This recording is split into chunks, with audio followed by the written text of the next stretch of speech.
الحمدللہ رب العالمین الصلاۃ والسلام علی رسولہ الکریم اما بعد فاعوذ باللہ من الشیطان الرجیم بسم اللہ الرحمن الرحیم رب اشرح لی صدری ویسر لی امری واحلل عقدۃ من لسانی یفقہوا قولی رب زدنی علما اللہم انی اسألک علما نافعا وعملا متقبلا ورزقا حلالا طیبا اللہم ثبتنا عند الموت بلا الہ الا اللہ اللہم فقہنا فی الدین آمین یا رب العالمین۔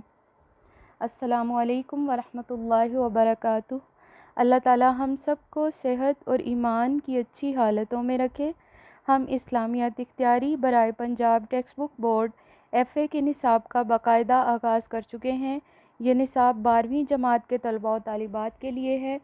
آج کے لیکچر میں ہم سورہ البقرہ آیات 122 تا 125 ترجمہ و تشریح پڑھیں گے۔ سب سے پہلے آپ سے یہ کہنا چاہوں گی کہ اگر ابھی تک آپ نے ہمارے چینل کو سبسکرائب نہیں کیا تو چینل کو سبسکرائب کر دیں، ساتھ ہی ساتھ بیل آئیکن کو بھی دبا دیں تاکہ آنے والی ہر ویڈیو کا نوٹیفیکیشن سب سے پہلے آپ کو مل جائے۔ آپ اس ویڈیو کو لائک کریں اور اپنے دوستوں کے ساتھ بھی شیئر کریں، بہت شکریہ۔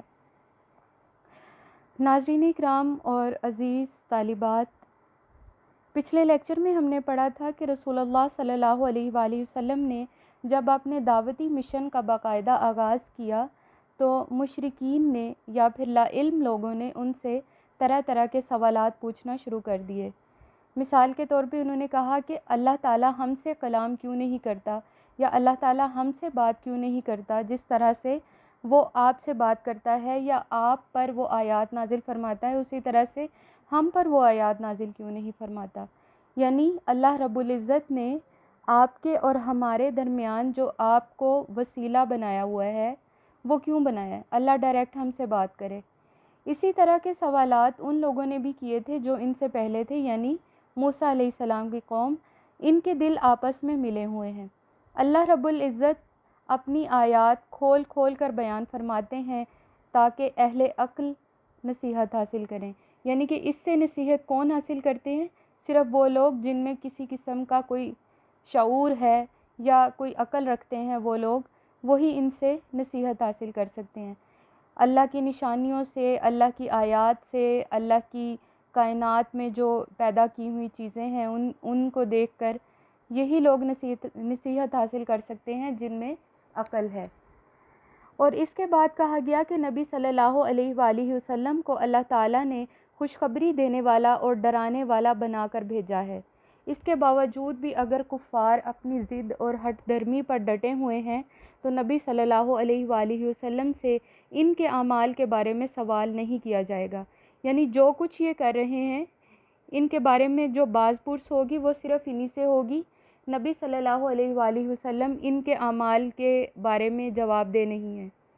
وَلَن تَرْضَىٰ عَنْكَ الْيَهُودُ وَلَا النَّصَارَىٰ حَتَّىٰ تَتَّبِعَ مِلَّتَهُمْ۔ یعنی کہ اس کے بعد یہ کہا گیا کہ یہود و نصارہ آپ سے ہرگز راضی نہ ہوں گے یہاں تک کہ آپ ان کے دین کی پیروی شروع کر دیں۔ اے نبی صلی اللہ علیہ وآلہ وسلم کہہ دیجئے کہ اصل ہدایت اللہ کی ہدایت ہے، اور اگر آپ نے ان کی خواہشات کی پیروی کی یا اگر آپ نے ان کے دین کی پیروی کی یہاں تک کہ علم کھل کر آپ کے سامنے آ گیا ہے تو اللہ سے آپ کو بچانے والا کوئی بھی دوست، ولی یا مددگار نہ ہوگا۔ یہ نبی صلی اللہ علیہ وآلہ وسلم کے بارے میں کہا گیا تھا کہ آپ نے ان کے دین کی پیروی نہیں کرنی اور نہ ہی ان جو کچھ یہ کہتے ہیں ان کی باتوں میں دھیان دینا ہے۔ آپ صرف وہ کریں، وہ سب کچھ کریں جو اللہ کہتا ہے۔ الذین آتیناہم الکتاب یتلونہ کما یتلون حق تلاوتہ۔ اس کے بعد اس آیت مبارکہ میں دو طرح کے میں نے آپ کو بتایا تھا کہ احکامات آتے ہیں۔ ایک تو وہ لوگ جو قرآن کریم یعنی الذین آتیناہم الکتاب، وہ لوگ جنہیں ہم نے کتاب عطا فرمائی، یعنی اللہ تعالیٰ نے کتاب عطا فرمائی، یتلونہ کما یتلون حق تلاوتہ، وہ اس کی تلاوت کرتے ہیں اسی طرح سے جیسے اس کو پڑھنے کا حق ہے، یعنی اس کے معنی و مفہوم سے آگاہ ہیں، اس کی تلاوت کرنے میں جو اس کا جو سٹائل ہے یا اس کا جو ہم کہیں کہ اس کی تجوید، قرات، ترتیل وغیرہ ہے، ہر چیز کو اچھے سے سمجھتے ہیں اور اس کے علاوہ یہاں سے اس سے مراد تو ہم قرآن کریم لے رہے ہیں نا، لیکن یہ جو آتیناہم الکتاب، یہ اس میں تورات، زبور، انجیل ساری کتابیں آ جاتی ہیں، قرآن کریم بھی آ جاتا ہے۔ یہاں پہ خاص طور پہ قرآن کریم کی طرف اشارہ ہے کہ وہ لوگ جو قرآن کریم کی اس طرح سے تلاوت کرتے ہیں جس طرح سے اس کی تلاوت کرنے کا حق ہے، وہ اللہ کے نزدیک پسندیدہ ہیں، اور اس کے برعکس جن لوگوں نے اس سے کفر کیا یعنی اس کا انکار کیا، وہ خسارہ اٹھانے والوں میں سے یعنی نقصان اٹھانے والوں میں سے۔ عزیز طالبات، اگلی آیات میں آج ہم پڑھیں گے کہ جس طرح سے ہم نے پہلے بھی بنی اسرائیل سے متعلق چند ایسے احکامات پڑھے کہ اللہ رب العزت نے ڈائریکٹ انہیں مخاطب ہو کر ان کی غلطیاں یاد دلائیں اور انہیں اپنی نعمتوں سے آگاہ فرمایا۔ پہلے سپارے کے تقریباً یہ جو 10 رکوعات ہیں، ان میں انہی چیزوں کا تذکرہ ہے، اور آج جو ہم پڑھیں گے اس میں بھی باقاعدہ طور پہ اللہ رب العزت نے ان سے خطاب کر کے یہ کہا کہ میری نعمت کو یاد کرو جو میں نے خاص طور پہ تمہیں دی ہے، وَأَنِّي فَضَّلْتُكُمْ عَلَى الْعَالَمِينَ، کہ تمہیں تمام جہانوں میں فضیلت عطا فرمائی ہے۔ اور فضیلت کیسے عطا فرمائی ہے، اس کو ہم بہت زیادہ ڈیپلی پیچھے بھی ڈسکس کر رہے ہیں کہ ان میں اللہ تعالیٰ نے انبیاء کرام علیہم السلام مبعوث فرمائے، کتابیں نازل فرمائیں، انہیں نعمتیں دیں، اور مشکل حالات میں انہیں من و سلوہ اور پانی وغیرہ، جو جس طرح ہم نے پڑھا تھا حضرت موسیٰ علیہ السلام نے جیسے اپنا عصا پتھر میں مارا تھا تو پانی 12 چشمے جاری ہو گئے تھے ان کے لیے، اور صحرائے تیہ میں جب یہ لوگ تھے تو ان کو بادلوں کا سایہ عطا فرمایا، من و سلوہ دیا، یہ تمام نعمتیں۔ اسی طرح سے اللہ نے انہیں کئی نعمتیں عطا فرمائیں، لیکن انہوں نے کیا کیا؟ ناشکری کی، اور پھر ایسا کرنے پر اللہ نے انہیں عذاب میں مبتلا بھی کیا۔ اب یہاں پہ جو بات ہے، یہاں پہ دوبارہ مخاطب ہو رہے ہیں اللہ تعالیٰ بنی اسرائیل سے، کیونکہ میں نے آپ کو شروع میں یہ بات بتائی تھی جب ہم نے بنی اسرائیل سے متعلقہ آیات کا باقاعدہ آغاز کیا تھا، تو میں نے آپ کو بتایا تھا کہ یہاں سے لے کر یعنی جو بنی اسرائیل سے ریلیٹڈ پہلا رکوع آیا تھا، وہاں پہ میں نے آپ کو بتایا تھا کہ پہلے سپارے کے کچھ اختتام تک بنی اسرائیل کا ذکر آتا ہے۔ اب یہاں پہ بھی جو خطاب ہو رہا ہے خاص طور پہ بنی اسرائیل سے ہو رہا ہے۔ یا بنی اسرائیل اذکروا نعمتی التی انعمت علیکم وانی فضلتکم علی العالمین، اے بنی اسرائیل میری اس نعمت کو یاد کرو جو میں نے تم پر کی ہے، اور وہ نعمت کون سی ہے؟ کہ تمہیں تمام جہانوں میں فضیلت عطا فرمائی ہے، تمہیں وہ کچھ دیا ہے جو کسی اور کو نہیں دیا۔ اسی وجہ سے یہ لوگ تکبر کا بھی بعد میں شکار ہو گئے تھے، اللہ کی مسلسل نافرمانیاں بھی کر رہے تھے، ضد اور ہٹ دھرمی میں بھی مبتلا تھے، پھر بھی کیا کہہ رہے تھے؟ نحن ابناء اللہ واحباہ۔ ہاں، اب یہاں پہ دیکھیں یہ والی آیت کے بعد جو اگلی آیت ہے اس میں اللہ رب العزت نے انہیں آخرت کی یاد دلائی ہے، اور یہ آیت ہم سب کے لیے ہے۔ واتقوا یوما لا تجزی نفس عن نفس شیئا، اور ڈرو اس دن سے جب کوئی نفس کسی نفس کے کام نہ آئے گا، جب کوئی شخص کسی شخص کے بالکل بھی کام نہ آئے گا۔ اب یہاں پہ یہ جو انہوں نے ولی و مددگار بنا رکھے ہیں، یا جو بت جنہیں یہ پوجتے ہیں، کہتے ہیں کہ آخرت کے دن ہمیں بچائیں گے، ہمیں جو ہماری سفارش کریں گے، ہمیں بخشوائیں گے، تو اب یہ جان لیں کہ کوئی بھی شخص کسی شخص کے کام نہ آئے گا۔ واتقوا یوما لا تجزی نفس عن نفس شیئا ولا يقبل منها، اور نہ قبول کی جائے گی اور نہ قبول کیا جائے گا عدل بدلہ، ولا تنفعها، اور نہ نفع دے گی، شفاعت کوئی سفارش یا کوئی شفاعت، ولا هم ینصرون، اور ان کے لیے کوئی مددگار نہ دیا جائے گا، یعنی ان کی مدد کے لیے کوئی نہ ہوگا۔ ایسے لوگ جو اللہ کی نافرمانی کریں گے۔ اچھا، نعمتوں کے فوراً بعد یہ والی بات کیوں آتی ہے؟ اس لیے کہ نعمت، کسی بھی نعمت کو دیکھ کر اس سے نصیحت حاصل کرنے والے، اس کو ماننے والے تھوڑے ہی لوگ ہوتے ہیں، ٹھیک ہے؟ جو لوگ مان لیتے ہیں ان کے لیے اجر عظیم ہے، اور جو لوگ نہیں مانتے ان کے لیے یہ ایک طرح سے آپ کہہ سکتے ہیں کہ ان کو ایک وارننگ دی جا رہی ہے کہ دیکھو تم اگر ایسا نہیں کرو گے، اللہ کی نعمتوں کو یاد نہیں کرو گے، اور خاص طور پر جو تمہیں بار بار یاد دلایا جا رہا ہے تاکہ تم راہ راست پہ آ جاؤ، تم ایسا نہیں کرو گے تو پھر تم یاد رکھو کہ تمہاری نہ کوئی سفارش قبول کی جائے گی، نہ کوئی تمہیں اس کے بدلے کوئی بہترین بدلہ دیا جائے گا، نہ تمہیں کوئی چھڑانے کے لیے مددگار آئے گا، تم عذاب کے مستحق ٹھہرو گے۔ یہ تمام باتیں کرنے کے بعد اللہ رب العزت نے ڈائریکٹ حضرت ابراہیم علیہ السلام کا ذکر فرمایا۔ حضرت ابراہیم علیہ السلام جو کہ اللہ کے وہ نبی ہیں جن کو حضرت نوح علیہ السلام کے بعد اللہ تعالیٰ نے انٹرنیشنل لیول پر ایک طرح سے ان سے دین کا کام لیا، یا ہم یہ کہہ سکتے ہیں کہ اللہ نے ان کو عالمی سطح پر دین اسلام کی دعوت کے لیے چن لیا تھا، ٹھیک ہے۔ اس سے پہلے کنہیں چنا تھا؟ حضرت نوح علیہ السلام کو، ان کے بعد ان کو چنا۔ اسی وجہ سے ہم دیکھتے ہیں کہ آپ پیدا کہاں پہ ہوئے تھے؟ عراق میں پیدا ہوئے، عراق کے بعد شام گئے، فلسطین گئے، اور پھر مکہ گئے۔ اس طرح سے آپ نے کتنا سفر طے کیا ہے، اور وہ نہ کوئی جہاز کا دور تھا، نہ اس میں کوئی تیز رفتار گاڑیاں تھیں، کس قدر انہیں مشکل ہوئی ہوگی اس طرح سے سفر طے کرنے میں، ٹھیک ہے۔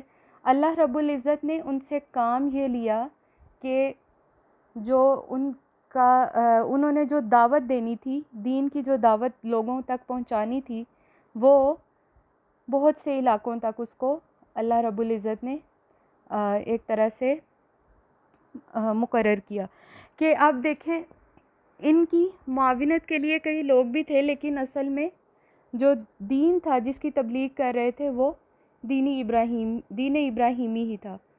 جیسے مثال کے طور پہ مشرقی اردن میں ان کے بھتیجے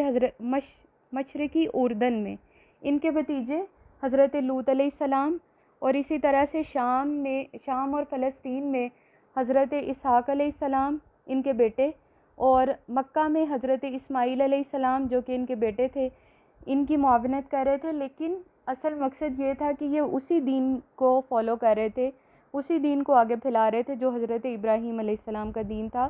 اور حضرت ابراہیم علیہ السلام نے یہ نہیں کیا کہ ان کے بھتیجے یا بیٹے وغیرہ سارے یہ کام کر رہے ہیں، وہ ایک جگہ پہ بیٹھ گئے۔ انہوں نے بھی تمام علاقوں میں سفر کیا اور دعوت دین کو عام کیا۔ اللہ رب العزت نے ان سے اتنا بڑا کام لینا تھا، اسی وجہ سے اللہ تعالیٰ نے انہیں آزمائش میں بھی مبتلا کیا۔ آزمائش یا امتحان اس وقت ہوتا ہے جب کسی کی ایک طرح سے مضبوطی چیک کرنی ہو، یا کسی کو ٹرینڈ کرنا ہو۔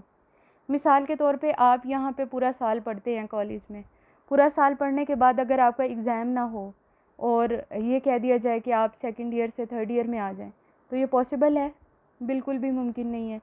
یا پھر یہ کہا جائے کہ آپ بہت قابل ہیں، امتحان نہیں دیے لیکن پھر بھی یہ کہا جائے کہ آپ قابل ہیں، یہ پاسبل ہی نہیں ہے کہ امتحان کے بغیر کسی بھی شخص کی قابلیت کو چیک کیا جائے یا کسی کو ٹرینڈ کیا جائے۔ امتحان کے ذریعے استاد اپنے طالب علم سے مشکل کام کرواتا ہے، اسے مشقت میں ڈالتا ہے، اس وجہ سے کہ اسے ٹرینڈ کیا جائے، اس کی ذہنی صلاحیتوں کو اور اس کی قابلیتوں کو مزید نکھارا جائے۔ اللہ رب العزت نے بھی حضرت ابراہیم علیہ السلام سے چونکہ اتنا بڑا عظیم الشان کام لینا تھا، اس وجہ سے انہوں نے آپ کو بھی آزمائش میں مبتلا کیا۔ اسی حوالے سے سورہ البقرہ آیت نمبر 123 میں ارشاد باری تعالیٰ ہے، ایک منٹ، یہ 122 ہے تو 123 124 ہے۔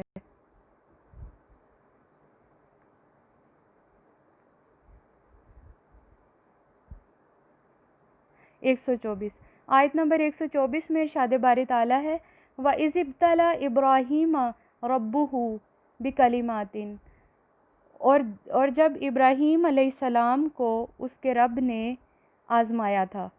کیسے آزمایا تھا؟ مبتلا کیا۔ وَإِذِ ابْتَلَىٰ، اور جب مبتلا کیا ابراہیم علیہ السلام کو، ربہ اس کے رب نے، بکلماتن چند احکامات دے کر، یعنی چند جو آپ یہ کہہ سکتے ہیں کہ ضروری باتیں ان کے سامنے رکھی تھی کہ ان پر آپ نے عمل کرنا ہے۔ اگر آپ نے عمل کر لیا تو پھر آپ کا جو مشن ہے اس کو بڑھانے کے لیے نیکسٹ سٹیپ آپ کو بتایا جائے گا کہ اب آپ کیا بن گئے ہیں، ٹھیک ہے۔ تو اب یہاں پہ دیکھیں کہ وہ چیزیں کون کون سی تھیں۔ بعض روایات میں آتا ہے کہ حضرت ابراہیم علیہ السلام کو اللہ تعالیٰ نے جو آزمایا تھا ان میں کہ وہ توحید پر قائم رہیں، نماز قائم کریں، زکوٰۃ ادا کریں، امر بالمعروف و نہی عن المنکر پر قائم رہیں، یعنی نیکی کا حکم دینا اور برائی سے روکنا۔ اس کے علاوہ طہارت و پاکیزگی، جس میں یہ چیزیں آ جاتی ہیں کہ مونچھوں کو کتروانا اور کلی کرنا، مسواک کرنا، منہ میں پانی ڈالنا، اور اس کے علاوہ جو ہے مانگ نکالنا اور ختنہ کرنا اور اس کے علاوہ بیت اللہ کی جمعے کے دن کا غسل اور اس کے بعد وہاں پہ کچھ مناسک ادا کرنا، یعنی بیت اللہ کا طواف اور کچھ مناسک ادا کرنا، اور اس کے بعد جو تکبر میں مبتلا نہ ہونا اور تکبر میں مبتلا نہ ہونا۔ اس کے علاوہ اور بھی کئی چیزیں شامل تھیں، جیسے اپنی شرمگاہ کی حفاظت کرنا وغیرہ۔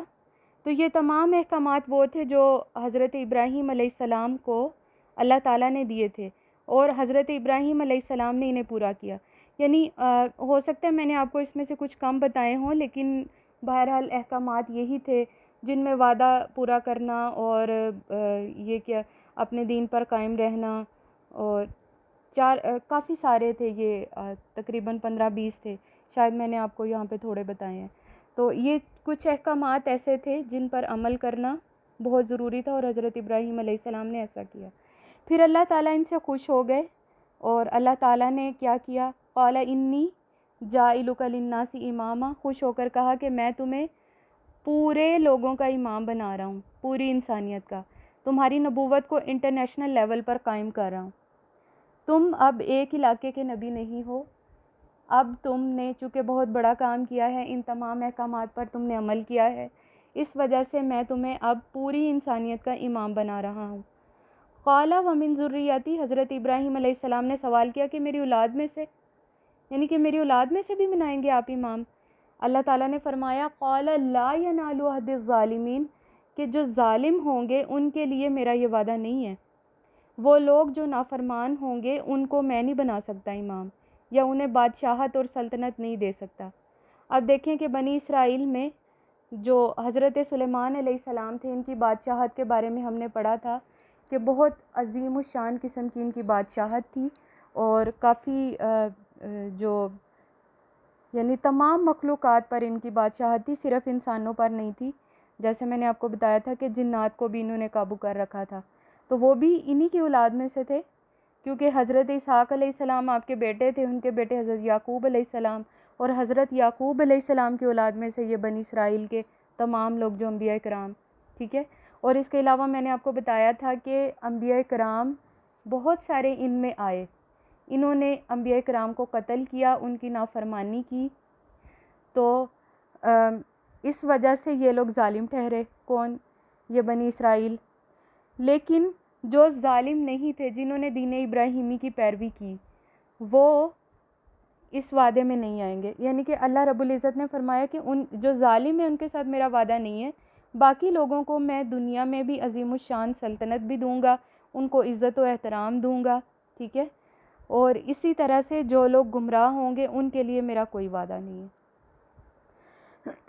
اس کے بعد ہم دیکھتے ہیں آگے آیت نمبر 125، وَإِذْ جَعَلْنَا الْبَيْتَ مَثَابَةً لِلنَّاسِ، ہم یہ دیکھتے ہیں کہ حضرت ابراہیم علیہ السلام کو جو اللہ نے فضیلت و اہمیت عطا فرمائی تھی، ان کی قربانیوں کی وجہ سے، ان کی سیکریفائزز کی وجہ سے، اس کی ایک دوسری صورت یہ بھی تھی کہ اللہ تعالیٰ نے انہیں ایک خاص کام کے لیے مقرر کیا، اور وہ خاص کام یہ تھا کہ انہوں نے اپنے بیٹے اسماعیل علیہ السلام کے ساتھ مل کر بیت اللہ کی فرسٹ ٹائم تعمیر کی تھی۔ ان سے پہلے بیت اللہ کی تعمیر نہیں کی تھی۔ قرآن کریم میں آگے آ کر یہ آتا ہے کہ اللہ رب العزت نے بیت اللہ کی جگہ مقرر فرمائی، انہیں بتایا کہ اس جگہ پہ بیت اللہ تعمیر ہونا چاہیے۔ اس کے بعد ان لوگوں نے، یعنی ان انبیاء کرام علیہ السلام نے، دونوں نے مل کر کیا کیا کہ بیت اللہ کی تعمیر کی، اور پھر جو خانہ کعبہ جس کی ہم عبادت کرتے ہیں، جس کی طرف ہم منہ کر کے نماز پڑھتے ہیں، یہ بھی آپ دیکھیں، ابھی آپ یہ آیت پڑھیں گے نا پھر آپ کو سمجھ آئے گی۔ وَإِذْ جَعَلْنَا الْبَيْتَ مَثَابَةً لِلنَّاسِ کہ اور جب ہم نے بنایا بیت اللہ کو یا مسجد حرام کو لوگوں کے لیے ٹھہرنے کی جگہ، وَآمِنَ اور امن کی جگہ، امن کی جگہ اور ٹھہرنے کی جگہ بنایا۔ کس کی وجہ سے بنایا؟ حضرت ابراہیم علیہ السلام کی۔ دیکھیں پہلے ہم حضرت ابراہیم علیہ السلام کے بارے میں پڑھیں کہ انہوں نے سیکریفائسز کی، ان کا رزلٹ انہیں یہ ملا کہ اللہ نے انہیں انسانیت کا امام بنایا۔ ان سے یہ کہا کہ تمہاری اولاد میں سے بھی میں بناؤں گا، لیکن جو لوگ ظالم ہوں گے ان کو نہیں بناؤں گا۔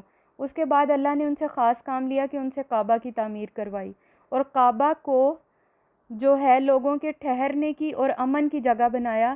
اب ہم یہ دیکھتے ہیں کہ آج بھی کعبۃ اللہ میں ہر دور میں، جب سے یہ کعبہ بنا ہے، ہر دور میں وہاں پہ ایک قسم کی رونق ہے اور اللہ رب العزت کی عبادت کی جاتی ہے۔ ہاں کچھ دور ایسے گزرے تھے، کچھ ادوار ایسے گزرے تھے جب کفر و شرک ہونے لگا تھا، لیکن نبی صلی اللہ علیہ وآلہ وسلم کے بعد اب وہ بھی رک گیا ہے، اور اب الحمدللہ وہاں پہ اللہ کی عبادت ہوتی ہے، اور جو ہے اللہ کے دین، اللہ کے ذکر سے سب کی زبانیں جو ہیں ہر وقت تر رہتی ہیں۔ بہت سارے علاقوں سے، بہت سارے ممالک سے آنے والے لوگ وہاں پہ اکٹھے ہو کر حج کرتے ہیں، عمرہ کرتے ہیں۔ تو یہ سارا کام شروع کب ہوا تھا؟ حضرت ابراہیم علیہ السلام سے۔ حضرت ابراہیم علیہ السلام نے جب کعبۃ اللہ بنایا تھا تو وہاں پہ بالکل بھی کوئی پرندہ بھی نہیں تھا، اور آج وہاں پہ چہل پہل ہے اور امن کی جگہ ہے۔ اتنے سارے لوگ آنے کے باوجود وہاں پہ لڑائی جھگڑے کا کانسیپٹ بھی نہیں ہے، اور نہ وہاں پہ کوئی اس طرح سے غلط کام ہو سکتا ہے۔ یہ کس کی بدولت ہے؟ یعنی دیا تو سب اللہ نے ہے، لیکن انعام کس کو دیا ہے؟ حضرت ابراہیم علیہ السلام کو، ٹھیک ہے۔ اچھا، اس کے بعد کیا کہا؟ وَاتَّخَذُوا مِن مَّقَامِ إِبْرَاهِيمَ مُصَلًّى، اور پھر کیا کیا کہ ہم نے ابراہیم علیہ السلام کے وَاتَّخَذُوا اور بنا لو مِن مَّقَامِ إِبْرَاهِيمَ مُصَلًّى، مقام ابراہیم کو جائے نماز بنا لو۔ یعنی کہ مقام ابراہیم کون سا تھا؟ کعبۃ اللہ، جو کہ ابراہیم علیہ السلام نے تعمیر کیا تھا۔ اب آج تمام مسلمان اس کی طرف منہ کر کے نماز پڑھتے ہیں۔ اس وجہ سے اللہ رب العزت نے جو انہیں عزت دی تھی، جو انہیں اہمیت دی تھی، یہ بھی ایک اسی طرف یہ اشارہ ہے کہ حضرت ابراہیم علیہ السلام نے جو قربانیاں دی تھیں ان کا صلہ انہیں یہ دیا جا رہا ہے کہ ایک تو یہ کہ اس کعبہ کو تعمیر کروایا گیا ہے ان سے، ٹھیک ہے، یہ بھی بڑے آنر کی بات ہے۔ دوسرا، انہی کے مقام کو جائے نماز بھی بنایا جا رہا ہے۔ وَعَهِدْنَا إِلَىٰ إِبْرَاهِيمَ وَإِسْمَاعِيلَ، اور وعدہ لیا ہم نے ابراہیم اور اسماعیل علیہ السلام سے۔ کیا وعدہ لیا تھا؟ أَن يُطَهِّرَ، کہ وہ دونوں پاک رکھیں، کس چیز کو؟ بیتیا، میرے گھر کو، لِلطَّائِفِینَ، طواف کرنے والوں کے لیے، والعاکفین، اور اعتکاف کرنے والوں کے لیے، والرکع السجود، اور رکوع اور سجود کرنے والوں کے لیے۔ یہاں پہ 4 چیزیں آ گئی ہیں۔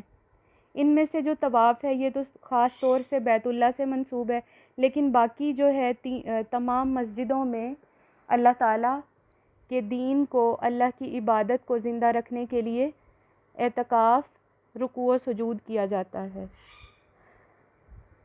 آج یہ جو کچھ ہم پڑھ رہے ہیں یہ خاص طور پہ ابھی ہم نے اس میں اپنے سے ریلیٹڈ کسی چیز کو ڈسکس نہیں کیا۔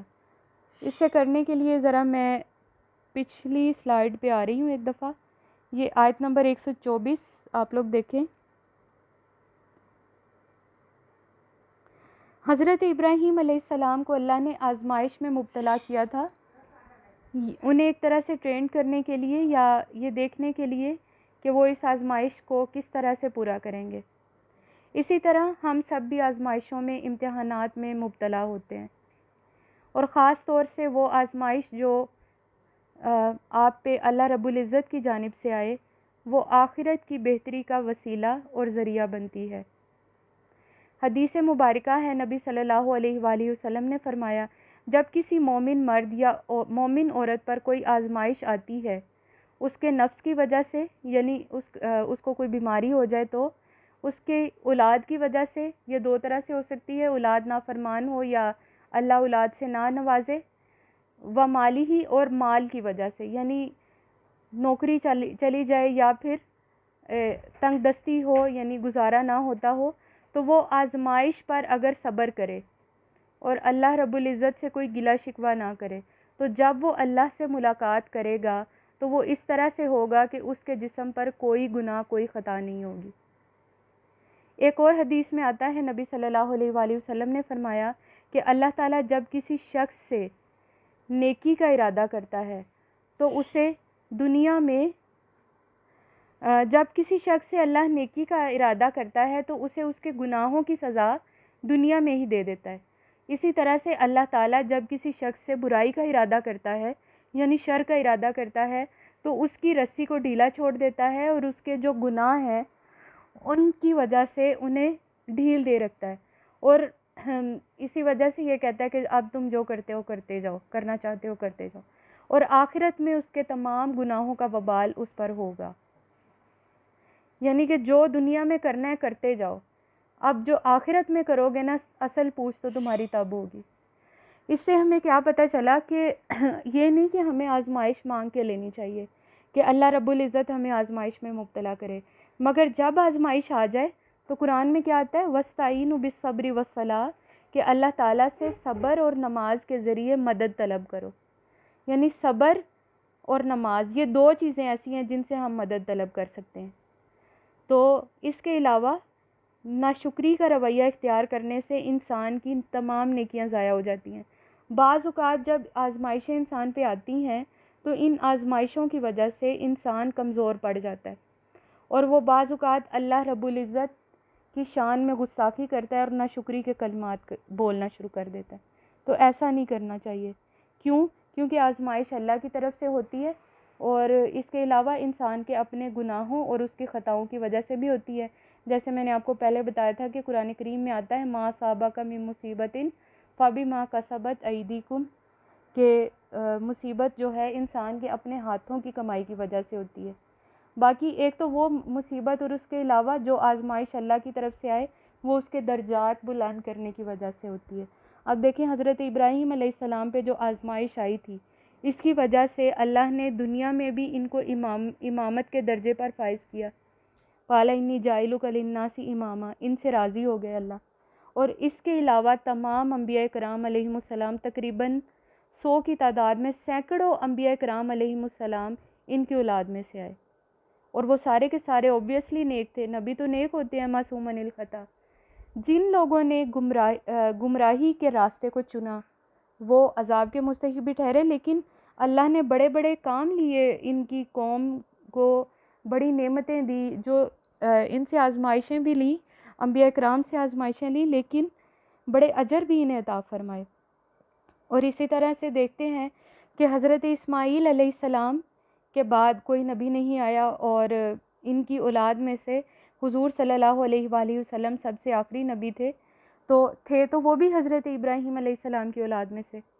تو ایک طرح سے پرائڈ آف آنر ہے ان کے لیے، اور باعث فخر ہمارے لیے بھی، ان کے لیے بھی، کیونکہ انہوں نے اتنی سیکریفائزز کی، اللہ کو راضی کیا ان سیکریفائزز کے ذریعے۔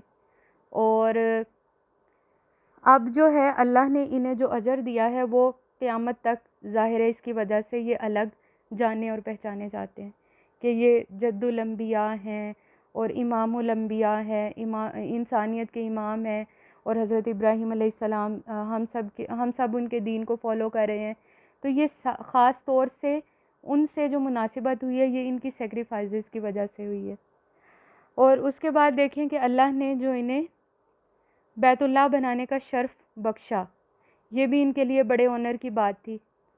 اور ہم جو ہے جب آزمائشوں سے صبر نہیں کریں گے تو پھر اللہ رب العزت ہم پہ بھی اس طرح کی جو مشکلات، یہ جو بات، جس طرح حضرت ابراہیم علیہ السلام سے تو اللہ نے بیت اللہ تعمیر کروایا نا، یہ ان کے لیے بہت فخر کی بات تھی، لیکن ہم سے اگر مسجد تعمیر کروائے اور ہمیں پیسے خود سے دینے پڑیں یا مزدوری خود سے کرنی پڑے تو کیا کرتے ہیں؟ ہم کمزور پڑ جاتے ہیں، بھئی ہم کیسے کر سکتے ہیں، ہم تو نہیں یہ کر سکتے. لیکن وہ اللہ کے پیغمبر ہیں، اور اس سے ہمیں کیا پتہ چلا کہ وہ لوگ جو کہتے ہیں کہ ہم شان و شوکت کی بنیاد پر یا صرف شان و شوکت کی وجہ سے زیادہ معزز ہوں، تو اب وہ یہ دیکھ لیں کہ ایک ایسے انسان کو اللہ نے امام، انسانیت کا امام بنایا ہے، جو بالکل عاجز تھا اور جس نے یہاں تک کہ مزدوری بھی کی. ٹھیک ہے، یعنی جس نے یہ سارے کام خود کیے.